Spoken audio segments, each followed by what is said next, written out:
ফেসবুকে অন্যের আইডিতে রিপোর্ট করা কিংবা হ্যাক করা গুনাহের কাজ কিনা? এটা তো একেবারে যুবকদের জীবন ঘনিষ্ঠ প্রশ্ন। সারাদিনই ফেসবুক চালাতে গেলে এগুলো করতে হয় বা এগুলোর মুখোমুখি হতে হয় না। দেখুন, অন্যের আইডিতে রিপোর্ট করা এটা যদি তার কোনো ত্রুটির, তার কোনো অন্যায় কাজের প্রতিবাদ হিসাবে করতে হয়, সেটা অবশ্যই জায়েজ।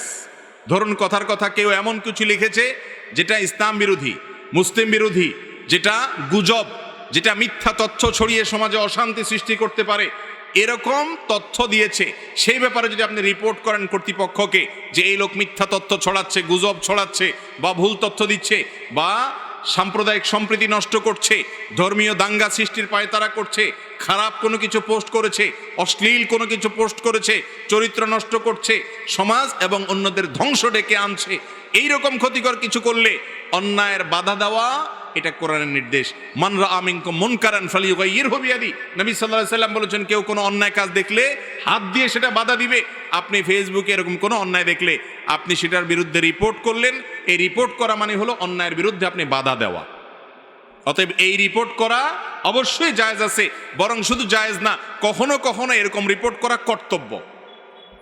কথা কি বুঝাতে পারছি? তবে শত্রুতা বশত আপনি রিপোর্ট করলেন বা রিপোর্ট করার কোনো যৌক্তিক গ্রাউন্ড থাকলো না, সেটা তো অবশ্যই জায়েজ হবে না, কারণ মুসলমান অন্য কারোর ক্ষতির কারণ হতে পারে না। ঠিক একইভাবে হ্যাক করা, অন্যের আইডি হ্যাক করা, এটা অবশ্যই একটু ভিন্ন, কারণ কারোর আইডি হ্যাক করা, অন্যায়ভাবে সেটা চুরি করে সেটাতে কোনো কিছু করা, এটা মৌলিকভাবে জায়েজ নয়। রিপোর্টের কথাটা ভিন্ন। এরপরে প্রশ্ন হলো, ছোট সময় অনেকের বাড়ি থেকে অনেকে বিভিন্ন ফল কুড়িয়ে আনতেন, এতে কি গুনাহ হয়েছে? হয়ে থাকলে মাপের পথ কি? এ বিষয়ে আমরা বিভিন্ন জায়গায় প্রশ্ন উত্তর দিয়েছি। এই আকামটা, এই চুরিটা মোটামুটি সবার জীবনে, বেশিরভাগ মানুষের জীবনে কম বেশ হয়। তো এই অপরাধটা থেকে বাঁচার উপায় হলো, যাদের বাড়ি থেকে, যাদের গাছ থেকে ফল পেড়ে খেয়েছেন, আপনার আশেপাশে চাচা জ্যাঠা বা পরিচিত যদি হয়, তো বড় হওয়ার পর যখন আল্লাহ বিবেক বুদ্ধি দিচ্ছেন, তখন মাপ চাবেন, চাচা যান, ছোট থাকতে পিচ্ছি থাকতে চুরি করে আম পারছি, এটা পারছি, নারিকেল পারছি, বেঁচে ফেলছি, খেয়ে ফেলছি, মাপসাপ করে দেন। কেউ এটা আটকে রাখার কথা না। আপনি মাপ চাইলে কি করবে? মাফ করে দিবে ইনশাল্লাহ, মাপ চেয়ে নেবেন। আর যদি তাদেরকে পাওয়া না যায় বা কতজনের কাছ থেকে খেয়েছি কোনো হিসাব নাই, বেহিসাবে চুরি করেছেন, এরকম যদি হয়, তাহলে একটা ফিগার আনুমানিক 500, 1000, 2000, 3000, এর বেশি হবে না, সবগুলো মিলায় দাম, এটা আল্লাহর রাস্তায় দান করে দিবেন ওই ব্যক্তিদের পক্ষ থেকে যাদেরকে খুঁজে বের করা সম্ভব না, কিন্তু দিতে হবে, কারণ দায় মুক্ত আপনাকে হওয়া লাগবে।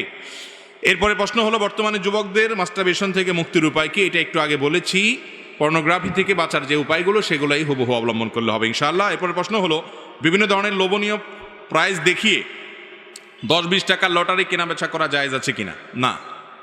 অনেক লটারি আছে, 10 টাকা 20 টাকার লটারি কিনবেন, এরপরে আপনার ভাগ্যে যদি লেগে যায়, তাহলে আপনি এত লাখ টাকার মালিক হবেন, ওইটা পাবেন, সেটা পাবেন, মোটরসাইকেল পাবেন, ফ্ল্যাট পাবেন, এত লাখ টাকা পাবেন। এই সমস্ত লোভনীয় লটারি আমাদের দেশে অনেক সময় ছাড়া হয়।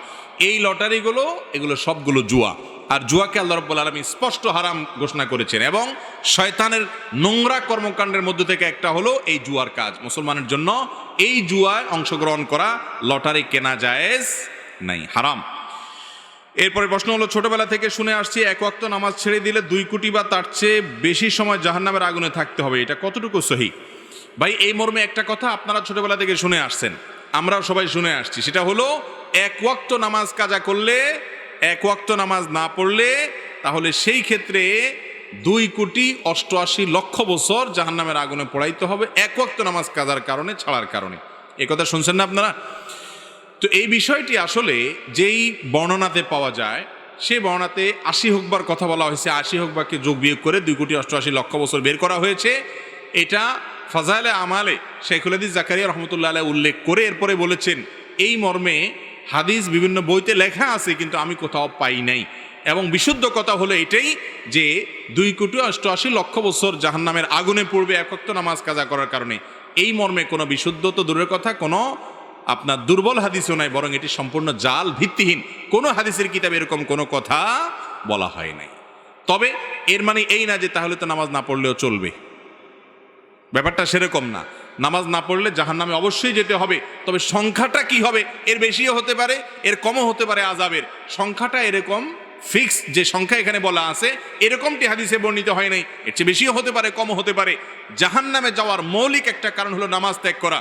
আল্লাহ রাব্বুল আলামিন কোরআনে কারিমে বলেছেন, জাহান্নামীদেরকে যখন জিজ্ঞাসা করা হবে মা সালাকাকুম ফি সাকার, তোমাদেরকে জাহান্নামে কোন জিনিসে নিয়ে এসেছে, কোন অপকর্মে জাহান্নামে এনে ছেড়েছে, তখন তারা বলবে প্রথমেই ক্বালু লাম নাকু মিনাল মুসাল্লিন, তারা বলবে আমরা মুসল্লি ছিলাম না, নামাজ পড়ি নাই, এই জন্য জাহান্নামে আসছি। এই জন্য নামাজ না পড়লে জাহান্নাম, এটা অবশ্যই কোরআন হাদিস থেকে, কোরআন থেকে বর্ণিত, কিন্তু তার মানে 2,88,20,000 বছরের বিষয়টি হাদিস দ্বারা প্রমাণিত নয়।